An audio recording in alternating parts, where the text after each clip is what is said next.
How's it going? What's that? The Mickey Mouse hello, you know. Oh, I got it. I'm Mickey, you're Oh, Minnie. yeah, So that's clear. Mickey won't be here today. I left him at Yes. Is he sleeping or? no, I left him somewhere accidentally, and I just realized that I didn't have him a little while ago. Okay. He likes to sleep in. Always has that funny smile on his face. So for this conversation, I want to speak about travel, and I'd run that by you, but also I want to speak about culture. Culture. Culture. Yeah. There's a reason that word's in there. But You I just guess made me think about the word culture vulture. Yeah. But everything has a. I think we focus on the negative of a lot of words, but everything has a negative and a positive. Yeah. So you can use a culture to create something positive, but also, and you could have a cult that is a positive cult, like not just based on ideas, but you could do it like my cult doesn't exist until everybody in the world is in it. and I'm not the leader of it, but I think that's the only way that I would get involved in a cult, if everybody in the world belonged to it. People on other planets on the same level as equals. Yeah, as equals. I wouldn't say like, because it could have sounded like when everybody gets to my level. I'm not saying that. What I'm saying is like, yeah, I'm all about peers. Like even though if somebody may be above me or I might be above them, when we come together, I see us as peers. Yeah. Because I believe that peer pressure can be very powerful. And I thoroughly believe in everybody that has a voice has the same, not, value. Like, I mean, as in, yeah, of course, value. Same. Like, even if one day we can translate animal speech and they can express their opinion, everybody that has an opinion on a subject should have a right to vote. That's my opinion. I think children, of course, they're going to be influenced by their parents and whatever. But, if you have children, then you have the right to influence your children. Is like, I mean, you're also doing all the work, raising them. So and I'm sure you wouldn't do it, and you wouldn't want them to say anything that's harming them, even if you're wrong. So that's already a pretty good backup. So I think children should have a right to vote. Yeah. I've never really given that any thought. So where's that? Where you've traveled a lot. Yeah. What does traveling and going into different cultures, foreign and abroad, how has that helped shape you and evolve you? Well, first of all, it's of course, it's also a question about whether you like it or not. It's a question about your character, I guess, But aside from that, it will always put you in a situation where your identity is severed out of, because an identity is always something that is reflected in the environment that you're in, the social environment that you're in. So you're being taken out of that social environment, and only what is you, remains, and you're being put into another social environment. And this learning experience it's out of this world, because you will, especially if you do it several times, it will help you to find your identity, because you will actually find out who you are, because if you're always in the same clan, then you will have a lot of blind spots, And not to say that for me, it also eventually, like, I think what it made me also so different from other people, so I don't fit into any clan anymore. Also, I have to say, like, I've always have a feeling that that I can't be 100% part of any clan, and because humans are so clan based in their thinking, even in the most advanced societies or progressive societies. So why different, wouldn't yeah. you want to fit into any clan? I mean, I have some assumptions of why I wouldn't, but why wouldn't you want to fit into any clan? Well, I don't. Well, I would in the sense of love fit into any clan, but not in terms of us versus them. Like, we can have differences. We can even celebrate our differences, but we cannot make our differences. We cannot evaluate our differences as better or worse in most cases. In most cases. So going back to, and I hadn't thought about this in a while, but the name of my cult would be an acronym: cultivating unity, love, and transformation. So, but it doesn't exist. Say it again. Cultivating unity, love, and transformation. Cultivate unity, love, and transformation. Yeah. Mm-hmm. And talking about that chaos that shakes us out of our identity when we go into different worlds. And even people that are not really open, they're forced by as they go into different worlds. Like, you may have your personality when you're with your wife or your husband. You may have your personality when you're at work. You may have your personality when you're hanging out with the boys or the women. And even that is evolving and changing and dynamic and so on. So there's actually the whole idea of, assigning adjectives to people is it actually doesn't make any sense, like you are, and then they attach like adjectives to your character. And I think many times people are even wrong about it, like, and then there's a lot of stigma, much more than people think, like, because once that the word is out, then that's who you are, and then that identity is attached to you, and it's really hard to get rid of it because people love to think in categories. So that's the person that is, like, you can even see it in the names, in our last names. It's reflected in our last names. Even in past times, people have attached categories to people so that they would even give them the name butcher or miller or whatever, like, that's who that person is. So their identity is by what they do most of the times, or all of the times, and that is very unhealthy. That's very unhealthy. And there's also identity, and not just identity. There's memory within who people are saying you are in this lifetime, but there's also memory in your cells as far as like of fears and different things that may affect you or me or other cultures in different ways. Mm-hmm. And even in the genes, I think epigenetic, like, they even found out that, the original idea of evolution, there's also a lot of truth to it. So it's not only by natural selection, but it's also that really the environment transforms your genes, like, directly or something. Yeah. So yeah, absolutely. Yeah. And but there's also a lot of good with it. I think, we wouldn't be able to identify or navigate through life if we didn't create categories, but we have to be really careful about them, and we have to be really fluid about them, so even though we both see flaws in capitalism, probably you more than myself, but definitely see flaws. It's also bringing the world together, and there's lots of negative stuff that's happening, but like also lots of positive stuff. Yeah, as in the global market and so on. Yeah.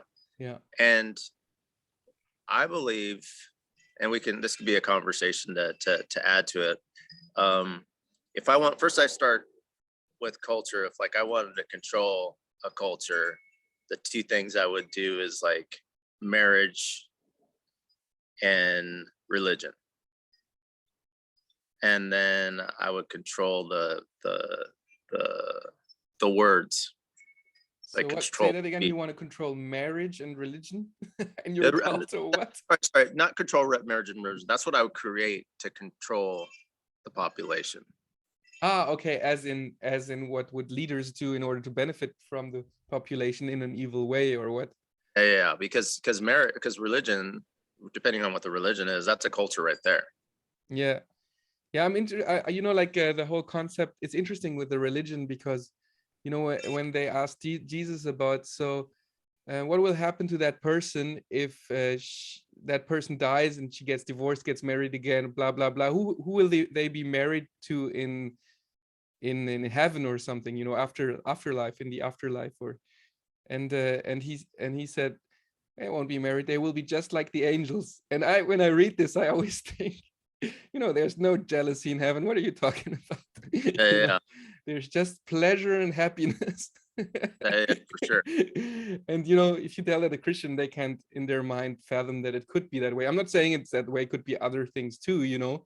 It's not even said that he said that, you know. There's actually definite there is a lot of verses in the Bible that are proven to not be said by him. Like, for example, I am the truth, the life, I am the way, the truth, and the life, you know, or whatever sequence this goes, is probably not him speaking. It was, they can analyze the grammar, and so it was his disciples attaching this to him. It doesn't mean that he didn't mean it, you know, but it's great to know that he wouldn't be so arrogant to say that, you know.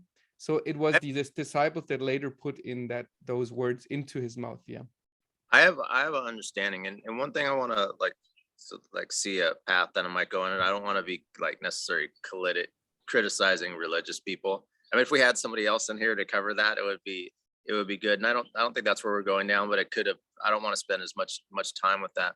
But my understanding of that, because I agree with most things to the essence of it. So yeah. So the term I am, we talked about that. Yes. Like when that's I am was the original name for God. So you're speaking words into the yeah, that's how God introduced himself to Moses in the burning bush. Yeah. Yeah. And so, in the story, yeah. I am confident there's affirmations that we've shared on one of those ones that you can listen to that will help you align. Yeah, I liked it. I tried it. It works, man. I whispered I love you to people, and literally, you know, like, you know, when I see, for example, a male, sometimes, you know, when a male comes across like buff and like, I don't know, like Russian type of gangster guy, you know, then you don't have a particular feeling of like liking that person in that moment, you know, and that there's people like that walking around, you know. And so I started whispering I love you to people, and then this kind of person came along, and it really, in me, in that moment, I realized, oh, see, like, he's right. Steve, Bob's right. It actually changed something in me. And when he said that if politicians would say that for 1 hour, it would change their mind. Now I had the first grasp of it. Yeah. See, because and that's a lot of things, and it may be different from when we spent more time together when we were both younger. That a lot of things I say, they don't make sense unless you test them. Yeah, of course. and yes. And I'm probably more exposed. Well, I'm not known as much as a lot of people, but for those that pay attention to me, I'm probably more exposed than other people as far as for. Like, because I'm not controlling the situation. I'm not, oh, you can do this, and this is what you're going to experience. And that's going to say, like, no, experience it. And maybe I may be an idiot. Yeah. I mean, you know, to be an idiot is part of being humble. Yeah. Yeah. Because I said to be an idiot. Yeah. So you take the word wisdom, it's wise and dumb. And so you're smart, but you have to like, that's what travel's giving you.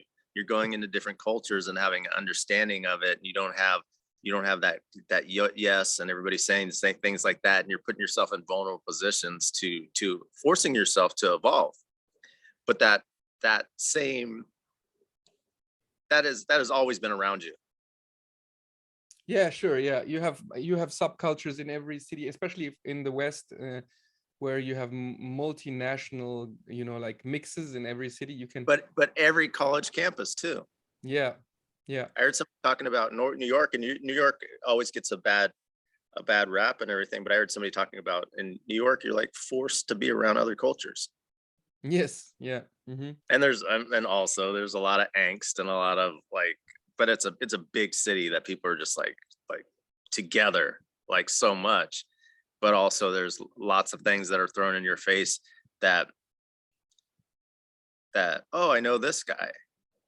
He has flaws and everything, but all French people aren't like that. All all these people aren't like that, all these people aren't like this. It's like, how much better is it just to ask somebody? I know I come across a lot of conservative people that may listen to saying that millennials are snowflakes and saying all this stuff, but they haven't really been around a millennial, and they haven't been around them in real situations, and they haven't listened to them.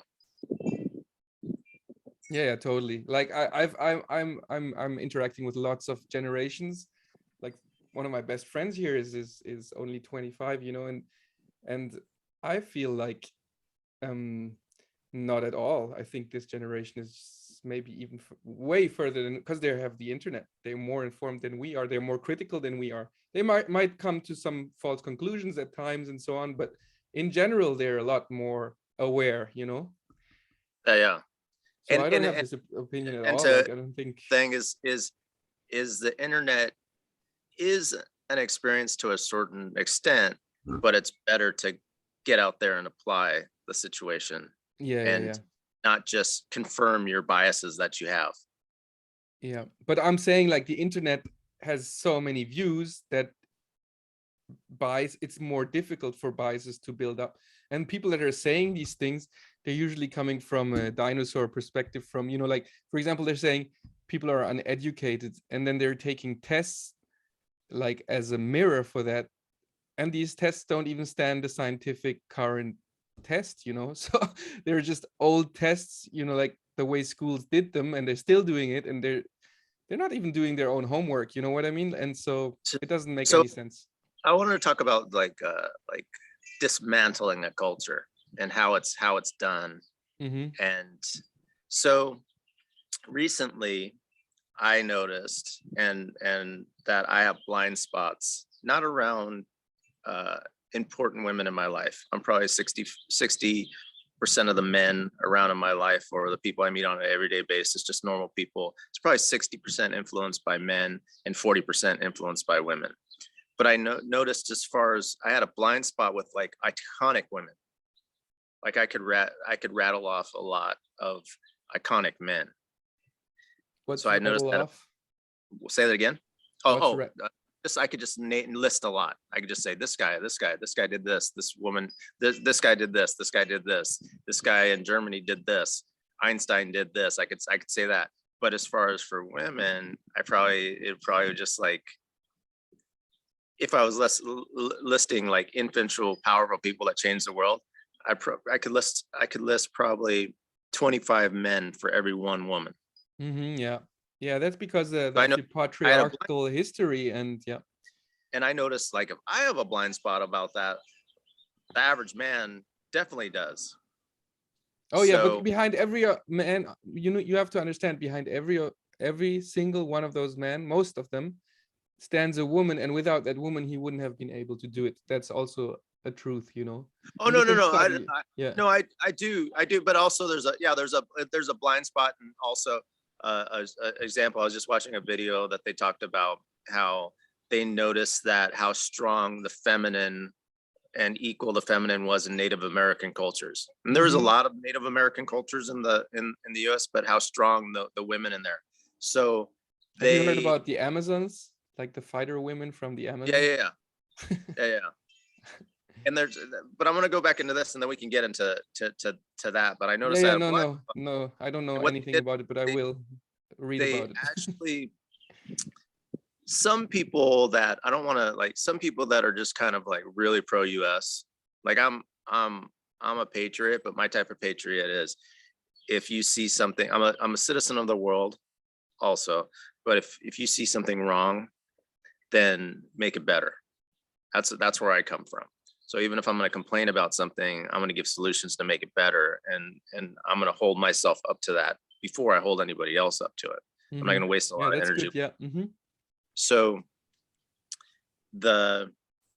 some people that are real patriots and have a lot of blind spots will say, well, the Americans gave blankets to the Native Americans, and that's how they got smallpox, and then that's how most of them died. Let's say that's true. What about the schools? Well, they did that on purpose to kill them, or they just did it out of... Some people will say that it was an accident, and it might have been. But what I'm saying is they had schools that totally broke down the culture of Native Americans run by the Catholic Church in the United States and Canada. Yeah, That I can see that it was well intended. Like, you know, the road to hell is paved with good intentions, you know, like, but so that'll be a distraction that you could just talk about this, and that part might be true, but there's lots of other stuff that were you know, in done. hindsight, it was completely wrong behavior, you know, but it was Yeah, they yeah. were just And ignorant. most people will say that, and trust me, if I was in a position that I did something to them, I wouldn't want it to be known, especially because I mean, because yeah, but what I'm saying is you can use that same thing. So for instance, I have that how to uplift people in Pakistan. So what a lot of people do is they'll take somebody from that culture, and then they'll help them, they'll use them to destroy it. So I'm using this same person in this culture to build, because it would cost me way too much to go to Pakistan. I'm not part of the culture. He's lived there all his life. He speaks the language, knows all that different stuff. And I just have conversations with him and him here and there. Example, his dad died in 1998, and he wanted to start coming up with money for poor people and do a documentary. I was taking a shower, and all of a sudden I decided about it, and I ran it by him, and then all of a sudden we like put it together right like that. I have no affiliations except for being a citizen of the world. I have no affiliations with Pakistan. You inspire me because I also have an Pakistani or Indian or whatever assistant, and I'm so busy. I just it's just a work relationship, and I should actually take some time to. Yeah, he's a nice guy. Actually, we have spoken, you know, and I'm really nice to him, but I've never taken the time to listen to his life story. No, yeah, and I should actually, yeah. Yeah. So that's good. It's hard. I'm not 100% on it. I'm good at being in. I'm good at, like, when I'm at a coffee shop doing I love you. Anybody that comes to me, I'm good at 100% in my lift when passengers come in there. I'm good at. Sorry, I'm not 100% on that either, but I want to conversate, but I miss things. But a lot of times with the blind spot, like, I mean, I think you don't know when you're missing it. Yes, that's the thing. You never see what you're missing. You only see what you're doing, and then people, you know, get at each other and suddenly point out things, you know, and everybody's in their ignorant bubble, you know, and like, for example, in a household, like you never actually realize what the other person is doing because you don't see that. You don't see the things that are fixed. You only see the things that are lying around. You only see the things that are not done, and that's I don't know why the world is wired that way, that it's like that, but so people automatically like focus on that, and that's actually really like exactly what you should not do. In fact, there's a method I used a couple of years. I don't know if we're naturally wired like that. I don't know if we're naturally wired like that. Oh, no, not we, but the world, as in, why in a household is it that you see what people are not doing, and it's more difficult to see what people are doing? Probably because more things are working well than things are working not well. So that's actually a good thing. That would be a first world problem, for lack of a better. Yeah, for sure. Like even like saying you're depressed, which is awesome that people can say that, and people will be open to not, like, my generation would get yelled at if they're depressed, which isn't good for depression. Yeah, I think that's also a little bit of an American thing. You know, America is a masculine culture, according to Honkren, who analyzed the cultures of the world and gave them like he gave them different like degrees of how far left or how far right they are on a scale, and one of them is feminism versus masculinity, and America is very far right on masculine, and France and Japan is very feminine, and Germany is slightly towards masculine, for example, you know, like, so you can totally see that when you're in America. big cars, big, big, big. Everything that's big is good. Everything that's strong is good. You gotta fight. It's really very masculine. Yeah, And yeah. that's, And for example, that something probably you learn when you travel. that probably delves back to my blind spots around iconic women. Yes, and this is, yeah, exactly, yeah. Because I mean, as much as I like to think that I'm not as affected by the culture as much as I'd like to admit. I mean, I've learned to just like I can fit in everywhere. And I've learned how to just like go into a room and just do 3 things that I can do just so I can exist in that room. Like, but to be myself. I do those 3 things so I can be myself more. I was like, okay, if I do this and don't do my crazy facial expressions and just like tighten up my face a little, then I can sit on the chair Indian style with my feet up. I and people think it's like a lot, but being my authentic self is so like powerful to me. And part of it, another thing is like I don't want to push people away, so the people that need my help can get to me too. That's part of the reason why I do that too. That's a bigger reason than the authentic side of it. So what were you saying? Oh, so that guy, what was his name again that did the research about the masculine feminine? I think it's Hondgren. Hondgren, let me check it. Okay. Hondgren. Hondgren. Because I see certain things with, like, around when I met you, I didn't have a car, and now I have a car, and I had a smaller type car, but not one of those real small cars. Those real small cars, I'm just like, there's a part of me that's just like, no, I can never drive that. Like, so I see myself getting macho zones like here and there for sure. But I mean, I don't need to drive a big truck, and I'm not assuming that everybody that drives a big truck is. What are you driving for Lyft now? So I have a Ford Flex, which is a nice sized car. It's got 3 rows. I think it's the one with all these stickers, right? Yeah. Yeah. Okay, I know. I kind of know how it is. if it was somebody else's car. Yeah, I can't find this. Well, I put it in the. I'll search for it later and Okay. put it in the next to the thing. So that's something in culture that I wasn't aware of. I'm aware of a lot of things about the U.S., but also spending most of my life here, that could be in it, and traveled, not as much as you, but I've traveled. That could be something that's affected me. But also we have an opening to like a project that I did in Mexico. When I listened to how other people talk about it, they're like, okay, you need to speak the language.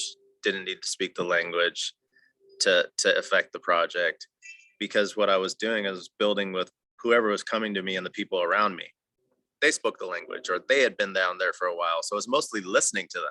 Yeah. I didn't go down there where I could have gone down there, as most people go down there when they're invited by the president of the company and say, oh, this is what you want to do, like it's this, and you want to invest in this, and you want to make sure you do this. I was mostly listening and challenging them, like back and forth. And then after marinating on it, then I had some stuff. I would throw some stuff in here and there, but they're like, oh, what do you think the protesters need? Because it was the company against the protesters. It was how farm workers were treated in Mexico. So they'd say, what do you think the protesters need? And I was like, I don't know. What do you think the protesters need?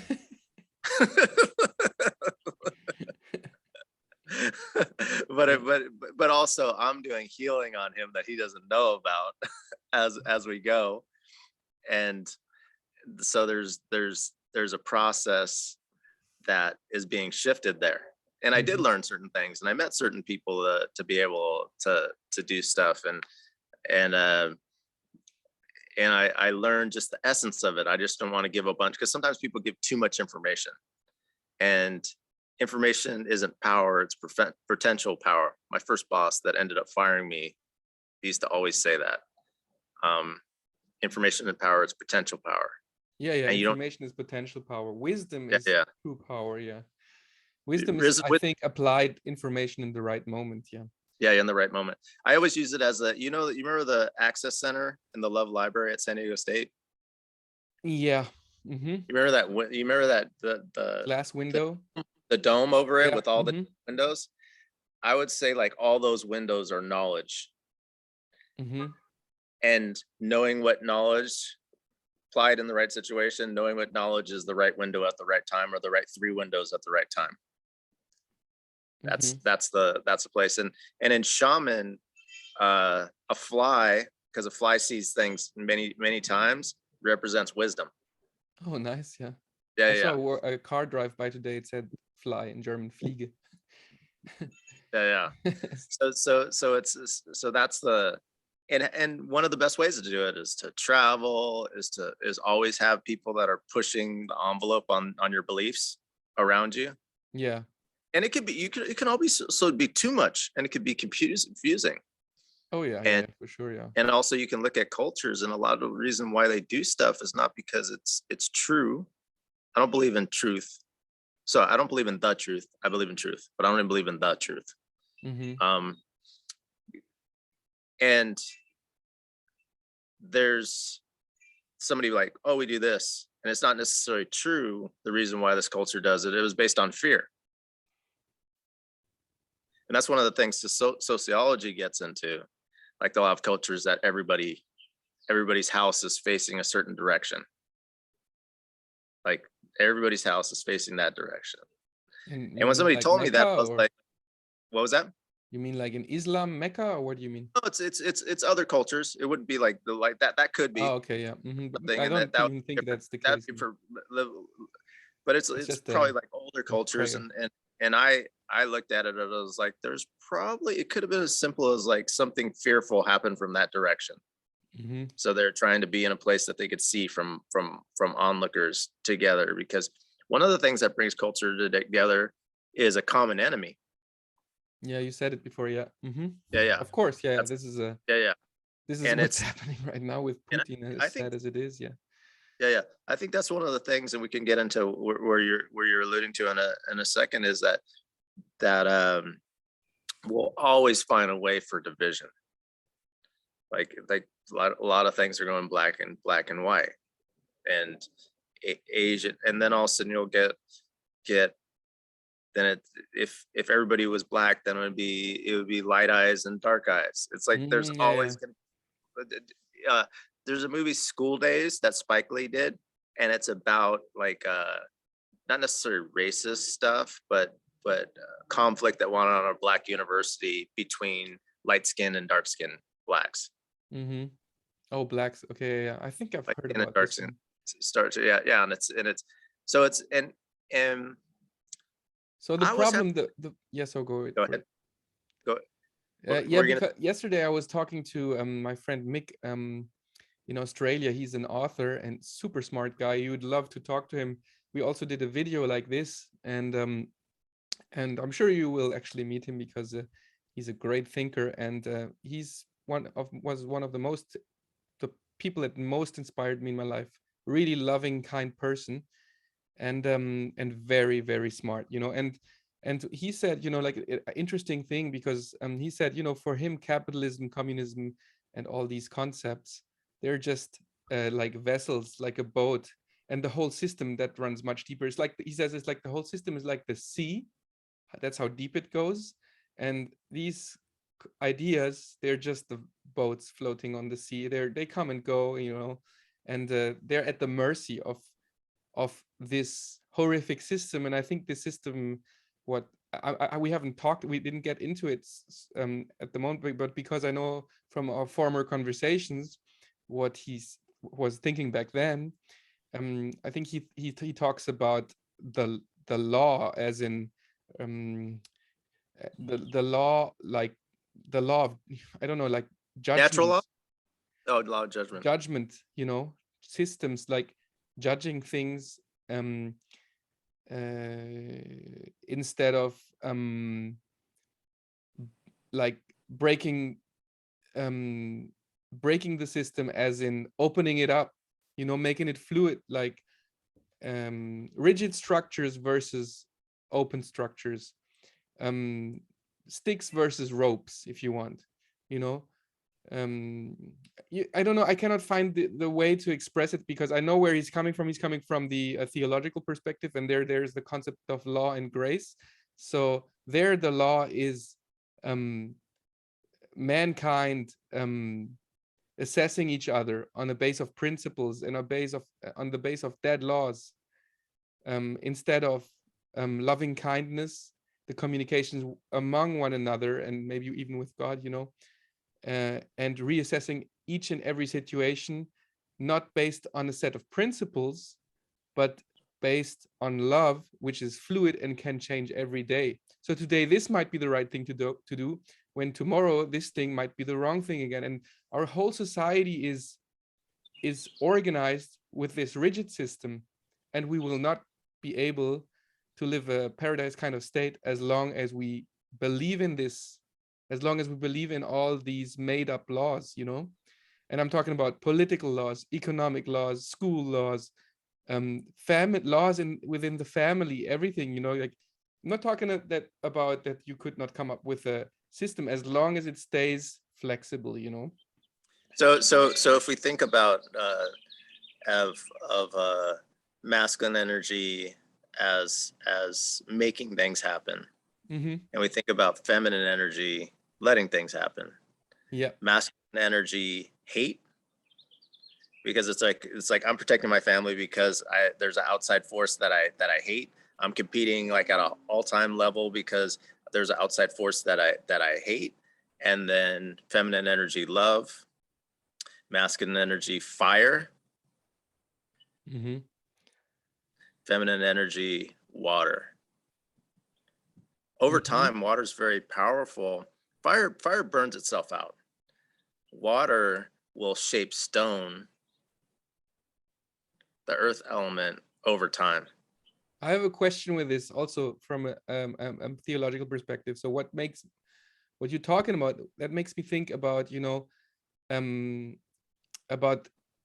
the Old Testament, the Israelites, and it doesn't matter whether this story is true or not. It's always about the point of the story, right? So because people get caught up in this, did this really happen or not? I don't even care.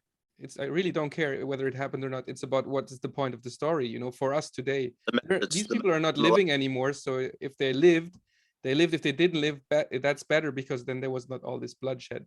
But yeah, so when in this story, God tells the Israelites that he will bring them to the promised land, from Egypt to Israel. And then the people start complaining, well, they're freed from slavery, but they're 40 years in the desert, and it sucks, and they're starting to complain. And eventually the people say that they will do it. We will do it. We will do it. And God keeps on saying, I will do it, So he's the masculine energy. And the people come at him and they're trying to be masculine against him, at some point, and say, okay. And at the end, he gives in this story and gives them the 10 commandments. Okay, here you go.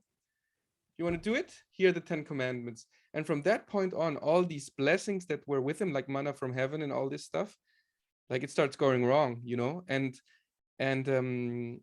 yeah, it's a very interesting story. Like, and I think it's after I'm not sure when they start worshiping the false gods and so on. But yeah, the point being is, my question is God this masculine energy, and are we supposed to be the let it be feminine kind of energy as humanity, or is it a two-way fold thing? Okay, so I'm gonna break it, because since our modern brain has evolved, it sees things in threes. So I can see 3 fingers. It must be true. Masculine energy would be in your mind. Feminine energy would be in your heart. Your inner child would be in your gut, and that's why you have a belly button, so your inner child can see the world. God is the that's the missing piece. Thank you. Yeah. God is the 3. God pushes the 3. So you can't really explain God in the masculine or the feminine of anything. And as I agree 100%. Yeah.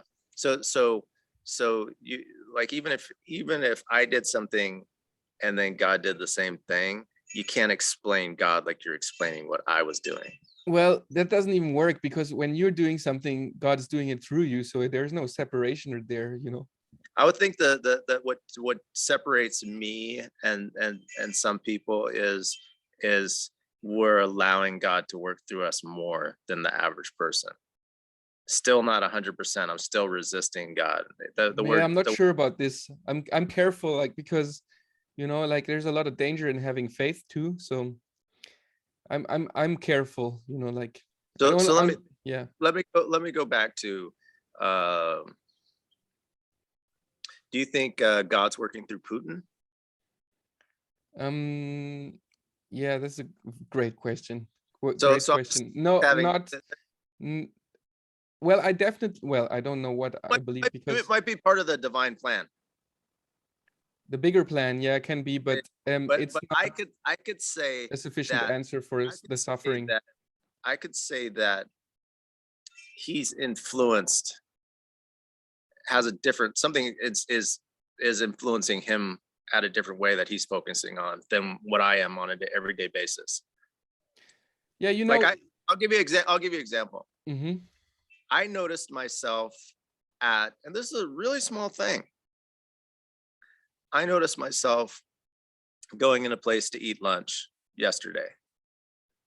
And I noticed these people were walking real slow. So I went around another door so I could get in front of them. And then I caught myself and I was like, no, I'm not gonna be competitive at that level. I'm not in a rush. I'm just not gonna do that. You kill that. But if you had a pregnant woman, that's you know, like, then you might do that, you know. So that's the thing. That's why we can't judge people. We never know where they're at. Yeah. Sometimes I do that and it's just like, oh, I'm in a rush, no big deal. Other time, I didn't like the feeling that it was bringing up in me. Yeah. Mm-hmm. And I was really noticing it. So I was like, and they wouldn't have known. Yeah, no, yeah. I would have known. Yeah. So that alpha dog, somebody bumps into me and then all of a sudden, like even accidentally, and all of a sudden I gotta fucking let them pay and everything like that. I see that as a big insecurity. Oh yeah. Dude, people like that don't faze me. Yeah. I put myself in danger sometimes, really, because I'm not scared, you know. This isn't like the biker guy with all the tattoos and everything that's got just tattoos and everything. And tattoos are art too. Some people, it's not like wore that for everybody. They're weeding certain people out. I see that as a shell that they're covering up so people can't get close to a certain level. Of course, yeah. Yeah. Everybody can see their fear. That's why it's so ridiculous. You know, everybody that's doing this thing, you know. I'm just trying to mimic it. It's not a good, not good acting, but you know what I mean, right? Like it's visible to everyone. Like, and that's what I say to these people every time. I say to them, "Why are you afraid?" And it's so good to say that, because it always hits home, because that's exactly what it is, you know. And then they're like, usually they're already checkmate when you say that. They don't know what to say, and they're confused in that moment. So you already. And also they're really, even though they have that shell, they also want people to get in, and they want somebody to be compassionate to talk to them. Yeah, of course. Yeah. And us accepting those that these people are bad people because they have that, which well, some of them, let's not generalize this. This is just a one person at one moment, and that happened to me too. I've been that person before, you know. Yeah, for sure. Yeah. And but also it's important to say, oh, I was kind of profiling this person, that this person is like that. That helps me have an understanding when other people do it to me, which happens a lot. It helps me have an understanding of that. I mean, even though I don't know if I ever told you this, that, you know, I go barefoot, but I used to be, there was a guy in college that used to go barefoot, and I used to give this guy shit at parties like all the time. And because when people roll their eyes at me, I smile, because I'm like, oh, I used to be like that. I let's keep the time in mind, because I really hate splitting videos in two, I have to tell you. Okay. How much more time do we have? We are up to 48 minutes, so I think we can go for another 5. Yeah, I'll tell you. Okay. So, well, I wanted to go so we're just not all of a sudden caught up in a moment. So, ways to break out of our there's an acronym that a lot of yogis use as far as with meditation and everything, that ego is an acronym for edging God out. I didn't know that. That's So interesting. Yeah. so a lot of times when people are saying, like, have these strategies like, oh, somebody bumps into me, I gotta do that and everything like that, they're not being influenced by God. And you could probably talk to them for a short period of time and listen to and know the type of music they listen to, or know whatever the zones, because just like the example of the water is that last time that Coca-Cola, I really want this Coca-Cola, but if I drink this water, or I sit in there and say I love you for an hour, and I'm different who I show up. You're actually changing your timeline for the future. Because a year ago, I don't know if I told you about this, but one of my friends from high school, it's in March sometime, like coming up here in less than a week or so. One of my friends from high school killed his 18-year-old daughter, himself, and his wife. And this is a guy that never showed violence from when I knew him from 14 to 51, never showed signs of violence. He was full of shit. He used to just lie about everything. And a lot of his lies caught up with him, and he was breaking up with his ex, and she was going to be with another person, and he flipped. And his daughter was, I can't even name anybody in our group that his daughter was, that is as much of an angel. That, I mean, you may know some people, and I may know some people, but we don't know any of the same people. His daughter was a freaking angel. Freaking angel, like no harm type of situation. His 12-year-old escaped. He tried to kill her, shot her in the wrist and grazed her head. And then she was playing dead, and then escaped when he went upstairs to kill her sister.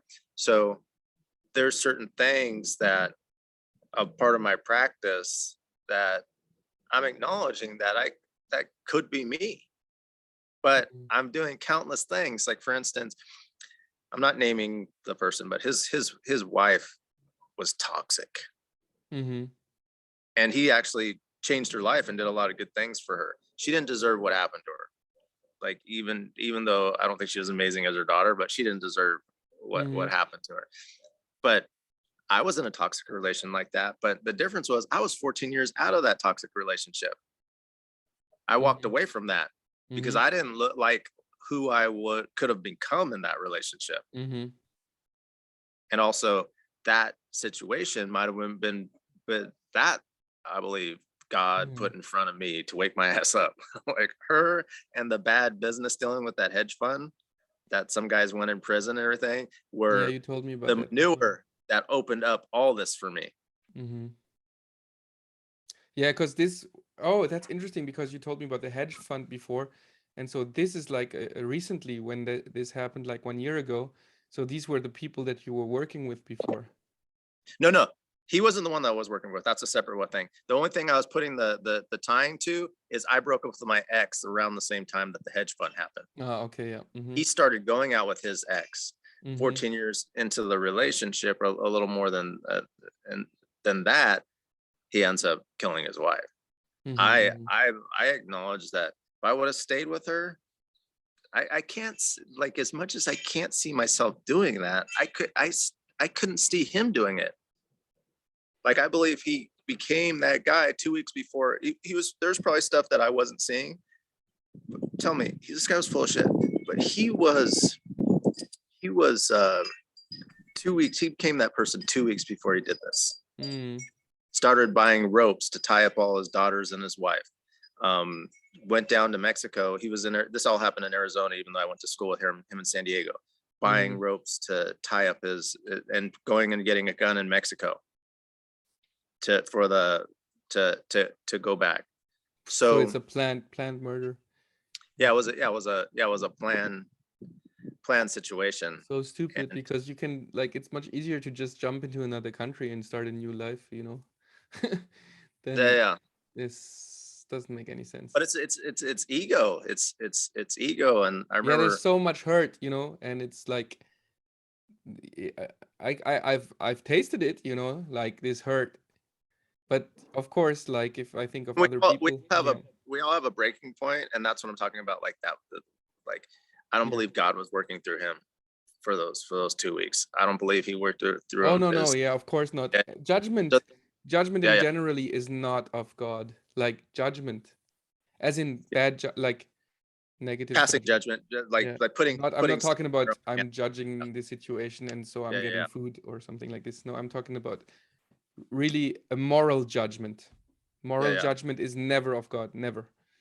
He doesn't yeah, yeah, morally judge, you know, like that's the whole point of the, and that's what all the Christians don't get, as they're morally judging other people. They're not understanding that they're discrediting the cross, you know, which is, and I'm not saying that this really happened. It's just the idea that's brilliant, you know. And I mean, it is a historical truth based on one of the scribes of the Roman emperor that a person that Christians were following, that is written down, you know, in this. So there was somebody that was crucified. That's a historic fact, and that is not even in the Bible, you know. But you know, like there were many people that were. I'm just saying it doesn't matter. If we didn't have that, you know, who cares? Nobody cares. Not even Jesus would have cared um, whether he again, actually the lived or not. message is No. important. And all throughout, I mean, even a lot of the through capitalism, a lot of the stories that Disney have made their own, those stories were told all over the world, Mm-hmm. like way before like we were able to travel like near the level that we can travel now.